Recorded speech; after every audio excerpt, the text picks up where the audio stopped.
new scathing book on liberals has been out for less than a week, but the controversy surrounding her seems to be never ending. Please welcome Ann Coulter.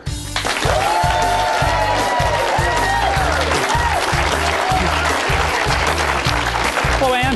Mike Huckabee. Good to have you here. Good to be here. Please. Thank you for coming today. Well, I especially want to thank you for having me, because as you know, you're a little too left-wing for me. Well, I know you've thought that. Now, you know, one of the things in the book, and I want to talk about that in a moment, but one of the things that you talk about is how Sarah Palin was treated. Yes. And she truly has been savage, and we've seen some response of her this week. Was she unfairly treated? Well, she was certainly not treated the way even Obama, the guy at the top of their ticket, was. I mean, it would be one thing if we have this aggressive watchdog media going after all the candidates. Yeah. I mean, for one example, they went after Sarah Palin's family members, mostly with untrue stories, you know, the bitter divorcee sister. Sarah Palin herself, allegedly her first pregnancy wasn't hers. They accused her son of being a juvenile delinquent, vandalizing school buses. Totally untrue. That's, you know, the honorable one on his way to Iraq. Yeah. Meanwhile, her counterpart on the Democratic ticket, Joe Biden, his immediate family members, a son and a brother, were both being sued for fraud by a former business partner for defrauding them of millions, or him of millions of dollars. That was never reported in the New York Times. I have it in the book, I think it was page A18 of the Washington Post, one time. And meanwhile, you know, reporters are being parachuted into Alaska, but nobody can drop by Chicago.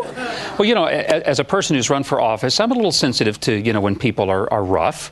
Let me show you some clips here. I want to have you take a look at these.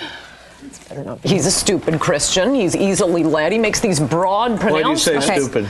Well, I write about it in my column this week, in which I attack him. I mean, I have been pointing out that, you know, he's a big government conservative. He wants to raise taxes. Huckabee is the Republican Jimmy Carter. I don't think he's very bright. That's why they like him. He's their vision of an evangelical. They'd like him better if he still weighed 600 pounds. That would be perfect.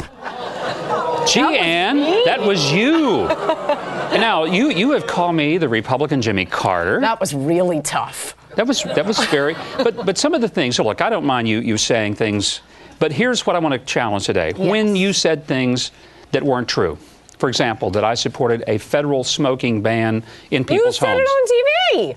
Not in people's homes, in workplaces, because of the secondhand smoke issue. Now, I don't think that was clarified. I think it was. I'm clarifying it now. It is clarified. You could have called me and asked me, and I, in fact, May I have your phone number? I will give it to you. Let me ask you about some quotes here. You are too liberal for me. No, I'm not. I'm going to give you a copy of my book, and you're going to read it because my favorite. You said host this. at the You moment. even said, I won't be after today. No, seriously, I think when you said that I support raising taxes, not only do I not support raising taxes, I want to see us completely get rid of our tax system and implement the fair tax, which is the most conservative approach. No, you're right. And that would be where I want to go. That's not raising taxes. The problem with the fair tax is that it's so conservative, it will never be implemented. You could not raise enough money. I think if the American people, when they understand it, one of my goals is to help enlighten the American people about the fair tax and get many other people to help us do it, I think it will make a difference. No, it would be fantastic. It would raise such a tiny, tiny fraction of what they're stealing from us now. Yeah. You probably couldn't even get. Well, everybody would become a taxpayer, and you wouldn't have a handful of people paying an increasing amount for the increasing number of people who will never pay anything and therefore will want more and more benefits out of the government, which is a disaster. But Mike Huckabee, you do have some splaining to do. Well, Frank Rich loved you. Well, I can't help that. Think there's but you said I was stupid.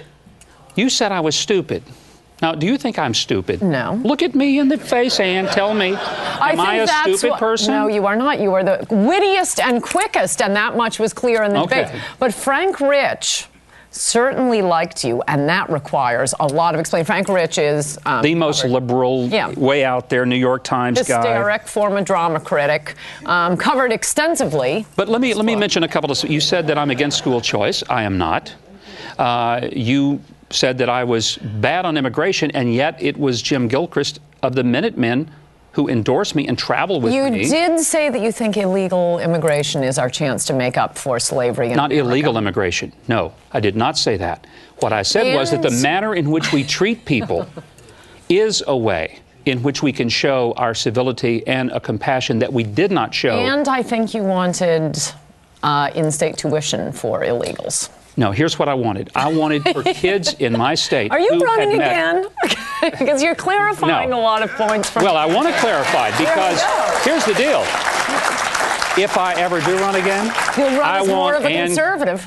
No, I'll run as I am, which is a conservative. That's what I've always been. But I want to make sure that the next time you write about me, we get all this stuff straight. Yes. Well, a little more conservative, and you would have had my vote. Well, okay, I'm going to give you a copy. I'm going to ask you to read my book, and if you find anything in there that isn't conservative, I'm pro-life. I'm very pro-Second Amendment. I know I am not, as you characterized me in one article, pro-gay, pro-sodomy. That is so not me. Yes, there was a Supreme Court decision you said you agreed or disagreed with. Yes, I got you on that, Mike Huckabee. Nope, you didn't.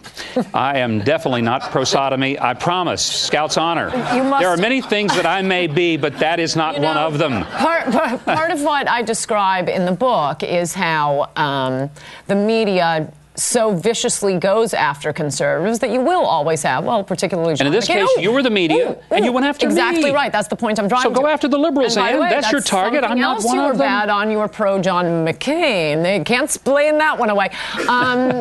But the point is, it ends up pushing Republicans, and you see it time and time again, as in the Kiss and Tell books. You always have Republicans writing books attacking their presidents. And I want to talk specifically, because I thought one of your best chapters, chapter 4, Thank you, but I am the enforcer McClellan. on the other side. I keep Republicans staying on the straight and narrow. You didn't have to keep me. I was already there. I was already there. You will be next time. You bet I will. All right. One other thing, and this is my get even moment with you, Ann. I've been waiting for this for a long stinking time. One of the first candidates that you supported was Duncan Hunter. Yes. A great guy. Yes, I know he came out for you. Yes, he did. Why? Was he stupid too? Come on. I mean, Duncan Hunter, you know him to be a man of incredible integrity, honor, and conviction. I was right about the sodomy decision, you were illegal immigration. You were not. You may have misstated it, but you were being pushed into it by the liberal media, I come back. I tell you what, Ann, right. Ann, I tell you what I'm going to do. I'm going to give you a copy I have the quote in the column. You of can my look book. it up. But let me say this in all fairness. You have a great book. I do. This is a terrific book. Thank you. The next time you write one, you need to get all this stuff cleared up about me. But coming up, I want to talk to Ann about the bashing that really has happened to her this week. But also, I want to talk about some of the specific things in this book, some of which will truly enlighten you about what's taking place in our culture. And we'll get off of me and on to the book. I promise. I promise right after we come back. And also Jerry Springer.